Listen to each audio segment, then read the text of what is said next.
No, it's sad, man. It's sad because essentially all these people I've named, almost all of them died in their own neighborhoods. Mm-hmm.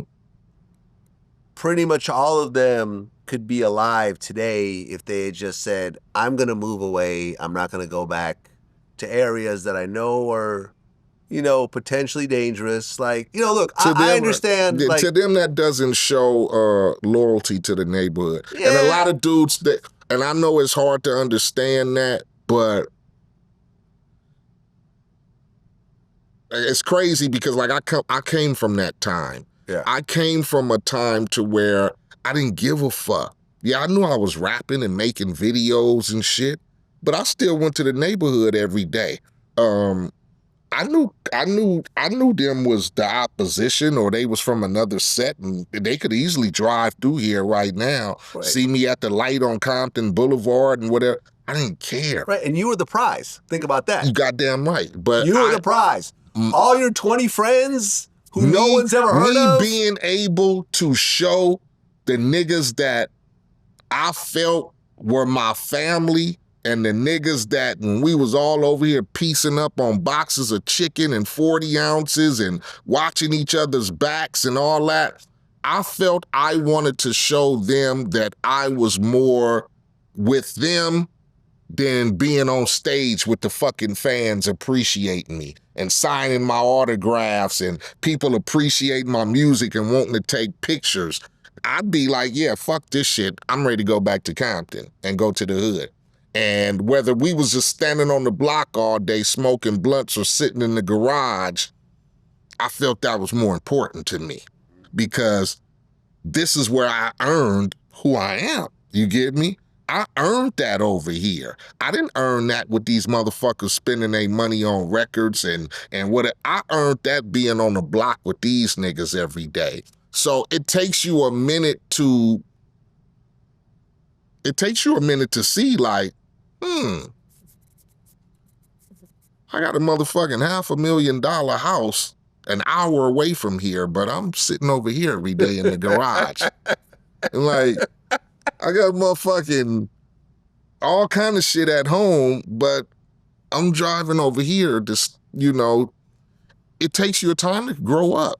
It takes a time to grow up, man. And like I said, I probably didn't figure that shit out until I was like early 30s. Like, yeah. But look, it took a nigga to tell me, why are you coming over here still? Oh, someone actually told you that? Yeah. Why are you coming over here still? I'm pulling up in a fucking $100,000 car, $40,000 diamond-encrusted Rolex on, chains, cell phone, rims on cars, and I'm going to the neighborhood because I wanted to still show this shit ain't about shit. It's about where I came from. And then it took a nigga to go, why are you coming over here still? Why? Why? Because let me tell you something, it's not a good look. Because it only is gonna bring jealousy, man. Oh yeah. It's only gonna bring It's not like jealousy. you're handing out money to everyone there. No. It's a weird thing though, because it's like me and Michael Vick got into damn near an argument during our interview because to this day, he doesn't regret basically supporting all his homies over the years. The same homies who had dogfighting rings in a house that he owned that sent him to prison, that caused him to go bankrupt, and potentially could have ended his entire football career. Exactly. But he's like, oh, so you mean to tell me if you found $30 million in the back, you wouldn't split it with your friends?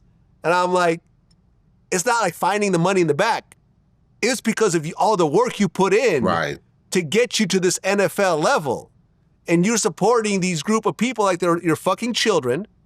Some of them snitched on you, when the cops came. Yeah, when they came for them interviews, one of them was, like one of them, I think it was his cousin or something that snitched on him who tried to go to his birthday party later on and got shot. Like, you see what I'm saying? It's just like, but he doesn't regret it. He doesn't see anything wrong with that. He still, stands by his decision. And I'm like, nah, fuck that. I have friends and I help them out when I can, but I'm not taking a bunch of men along, to trips with me and paying for everyone's plane tickets, taking everyone shopping and all that, because I've seen when I've done that in the past, they've all turned against me when I've told them no for the first time. So fuck it. It's hard to it's hard to decipher, because when you feel loyalty to that, it's just a different situation, because a lot of dudes didn't come from, brothers and family, and being associated with the homies bring you a different feeling. That is like, I want to bring all my friends. I want to bring them all along. You get me? I get it. And you have that connection when you growing up with certain dudes, and we all poor. You get me? Listen, we all struggling, and so that be the mentality. Like I'm gonna do whatever I can for the niggas I used to get in the fights with in high school, or the homies who got my back, because they make you feel that loyalty to you. Yeah.